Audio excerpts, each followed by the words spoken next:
Ravi Prakash Siliconandhra hospital Kuchipudi super speciality వైద్య సేవలు పూర్తిగా ఉచితం. అందరికీ నమస్తే. Welcome to RTV. ఆంధ్రప్రదేశ్లో డిప్యూటీ సీఎంగా ఉన్న పవన్ కళ్యాణ్ గారు వారాహి అమ్మవారి దీక్షను మొదలుపెట్టడం జరిగింది.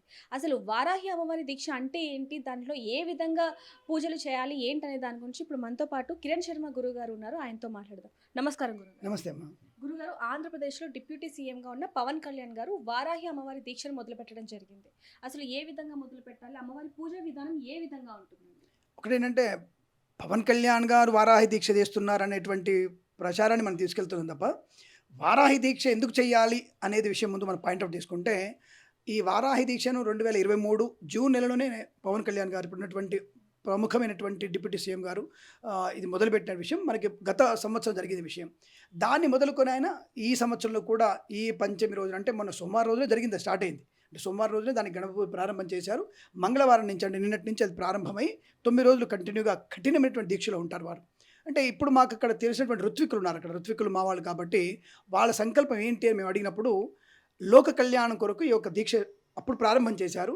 ఇప్పుడు ఈ 9 రోజులు సుభిక్షితమైనటువంటి ఆంధ్రప్రదేశ్ వృద్ధి కొరకు ముఖ్యంగా పెట్టుకున్నారు. తదుపరి 2 తెలుగు రాష్ట్రాలు కూడా అనుకూలవంతమైనటువంటి ఆనందాలతో సుఖ సంతోషం ఉండాలని కోరుకున్నటువంటి సంకల్పం చెప్పారు. తదుపరి భారతదేశం మొత్తం కూడా సుసంపన్నమయ్యేట్టుగా అతను సంకల్పం చెప్పినట్టుగా మాకు తెలిసింది. చాలా మంచి సంకల్పంతో ఆయన ముందుకెళ్తున్నారు. నిజంగానే మా తెలుగు రాష్ట్రాలు ఉన్నత వృద్ధిలోకి పొందుతాయి. తప్పకుండా అమ్మవారి అనుగ్రహం ఉంటుంది.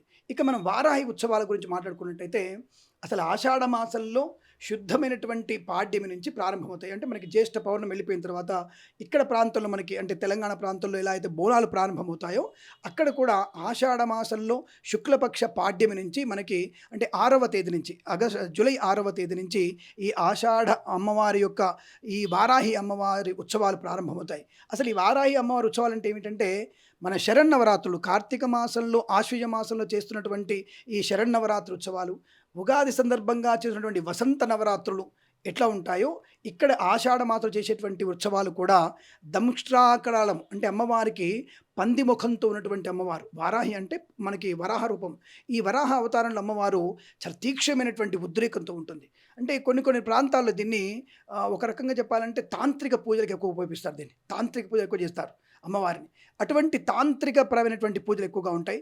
అమ్మవారి యొక్క అనుగ్రహంతో చేసే ఉత్సవాలు ఇవన్నీ కూడా ఆ దుర్గాదేవిలోని ఒక రూపమే వారాహి అమ్మవారు. ఇటువంటి వారాహి అమ్మవారి పూజ చేయడం వల్ల ఏమిటంటే క్షిప్రమైనటువంటి ఫలితాన్ని పొందుకునే అవకాశం, అంటే వెంటనే అంటే ఇన్స్టాంట్గా మనకి ఫలితం ఇచ్చే అవకాశం. కానీ దానికి చాలా దీక్ష ఉండాలి.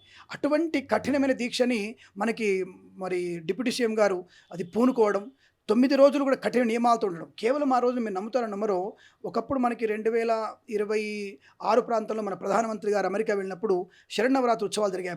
అప్పుడు ఆయన అమెరికా మొత్తం పర్యటనలో కేవలం తేనె నీళ్ళు మాత్రమే తాగినట్టుగా మనం విన్నాం.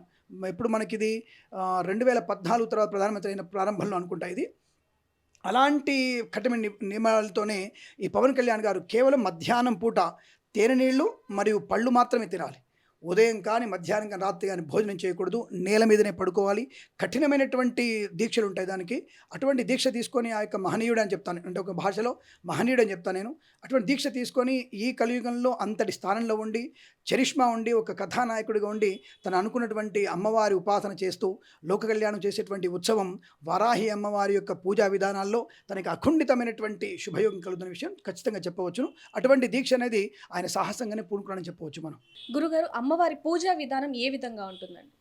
మంచి ప్రశ్న. అంటే ఇది కఠినమైన నిర్ణయాలని చెప్పాను కదమ్మా నేను. ఈ నిర్ణయాలు ఏంటంటే ఈ నియమాలు ఏంటంటే ప్రతిరోజు సూర్యోదయాన్ని పొద్దున లేవాలి.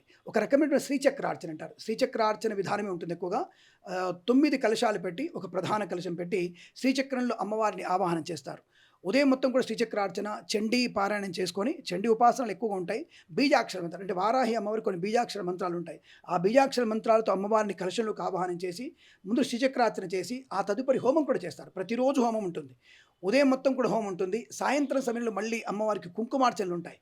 కానీ విశేషంగా ఈ 9 రోజులు కూడా అమ్మవారికి ఒక్కొక్క రోజు ఒక్కొక్క అవతారణకు పూజ చేయాలి అమ్మవారికి. అందులో ప్రధాన కలశంలో వారాహి అమ్మవారిని పెట్టుకొని శ్రీచక్రార్చన చేస్తూ నిత్యము కూడా శ్రీసూక్త హోమాలు, దుర్గా సూక్త హోమాలు, సాయంకాలం పూట ఈ బలులు అంటారు, అన్నబలులు అంటారు, అంటే భూతబలి అంటుంది, భూతబలి ఇచ్చుకుంటూ ఉదయం సాయంకాల సమయంలో అమ్మవారి స్తోత్ర పారాయణం చేస్తూ దాదాపుగా రోజు కూడా 9 మంది స్త్రీమూర్తులకి పసుపు కుంకుమలు ఇస్తూ చీరలు సారెలు కూడా అమ్మవారికి, అంటే అమ్మవారి రూపంలో వారికి ఇస్తూ కఠినమైనటువంటి బ్రహ్మచర్య దీక్షలో ఉంటూ అందరికీ కూడా అంటే బ్రాహ్మణ చేత దాదాపుగా 9 రోజులు నాకు తెలిసి 9, 9, 80 108 చండీ హోమాలు చేస్తారు. 108 చండీ హోమాలు చేస్తారండి. ఆ చండీ హోమాలు పూజ తర్వాత పూర్ణావతి 10వ రోజు ఉదయం, అంటే 9 రాత్రులు అయిన తర్వాత 10వ రోజు ఉదయం పూట పూర్ణావతి చేసి దాదాపుగా 108 మంది బ్రాహ్మణులకు కానీ బీదవారికి కానీ అన్నదానం చేసి వస్త్రదానం చేసి ఈ యొక్క దీక్ష సుసంపన్నమైనట్టుగా అవభృత స్నానం అంటారు. అంటే ఈ 9 కలశాలు ప్లస్ ప్రధాన కలిగినటువంటి నీళ్లు ఉంటాయి. అంటే మనం పచ్చకర్పూరము మరియు అనేకమైనటువంటి మంత్రాలతో ఈ మంత్రోక్తంతో కలశాన్ని ఆవాహన చేస్తాం, అంటే వారాహిమను ఆవాహనం చేస్తాం. అది అందరూ అనుకుంటారు ఏదో చెప్పారు అనుకుంటారు.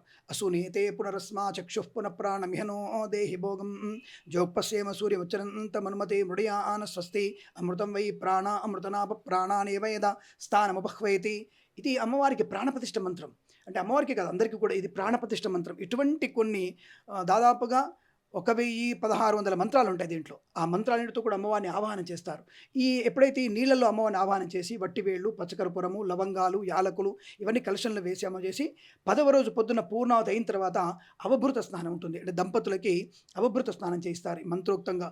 అంటే ఈ యొక్క కొన్ని శాంతి మంత్రాలతో ఈ యజ్ఞాన్ని సంకల్పనే వ్యక్తికి అవభృత స్నానం చేస్తారు. అవభృత స్నానం చేసి మళ్ళీ కొత్త వస్త్రాలు కట్టుకొని అతనికి వేద ఆశీర్వచనంతో 10 మందికి భోజనం చేసిన తర్వాత ఈ కార్యక్రమం సుసంపన్నం అవుతుంది.